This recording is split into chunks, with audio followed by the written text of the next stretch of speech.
വാതിലുകളെ ശിരസ്സുയർത്തുവിൻ, നിത്യകവാടങ്ങളെ തുറക്കുവിൻ, മഹത്വത്തിൻ രാജാവ് എഴുന്നള്ളുന്നു. ആദി മാതാപിതാക്കളുടെ പാപത്താലെ സ്വർഗീയ ജെറുസലേമിന്റെ വാതിലുകൾ അടഞ്ഞു കിടക്കുകയാണ്. ഇന്ന് കർത്താവ് തമ്പുരാൻ അവന്റെ പീഡാസഹനം വഴി, അവന്റെ മരണം വഴി ഈശോ നമുക്ക് വേണ്ടി സ്വർഗീയ ജെറുസലേമിന്റെ വാതിൽ മുട്ടി തുറന്നു തരികയാണ്. വിശുദ്ധ വാരത്തിന്റെ പ്രത്യേകതയാണ് കർത്താവിന്റെ കരുണയുടെ വാതിൽ അവന്റെ രക്തം കൊണ്ട് അവൻ തുറന്നിടുക. കരുണയുടെ വാതിലൂടെ പ്രവേശിക്കാൻ നമ്മൾ വിസമ്മതിച്ചാൽ the door of justice will be open. അപ്പൊ നമ്മൾ ചോദിക്കും, എന്താ ഇത് തമ്മിലുള്ള വ്യത്യാസം കൃത്യം മനസ്സിലാക്കിക്കേ. കരുണയുടെ വാതിലൂടെ പ്രവേശിക്കുമ്പോൾ നമ്മുടെ യോഗ്യത ഒന്നും നോക്കുകയല്ല, അവന്റെ പാടുപീടകളുടെ യോഗ്യതകളാലേ, ആ കരുണയാലേ നമ്മൾ അകത്ത് പ്രവേശിക്കും. നീതിയുടെ വാതിലൂടെ പ്രവേശിച്ച എന്താ കുഴപ്പമെന്നറിയാമോ?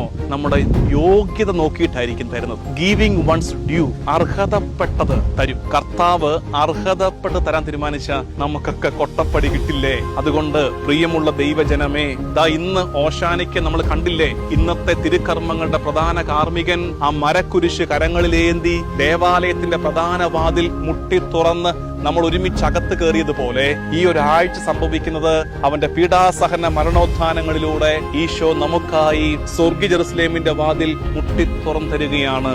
കർത്താവിന്റെ കരുണയുടെ വഴിയെ അകത്തേക്ക് പ്രവേശിക്കാം. ഈ ഒരാഴ്ച പ്രാർത്ഥനയുടെ ആഴ്ചയായി ആചരിക്കുവാൻ, ദൈവവിചാരത്തിന്റെ ആഴ്ചയായി ആചരിക്കുവാൻ, തിരുക്കർമ്മങ്ങളിൽ വളരെ താല്പര്യപൂർവ്വം മുഴുവൻ സമയവും പങ്കെടുക്കുവാനൊക്കെ ഓർമ്മിപ്പിക്കുന്നു. ദൈവനാമത്തിന് മഹത്വം ഉണ്ടാകട്ടെ. ആമേൻ.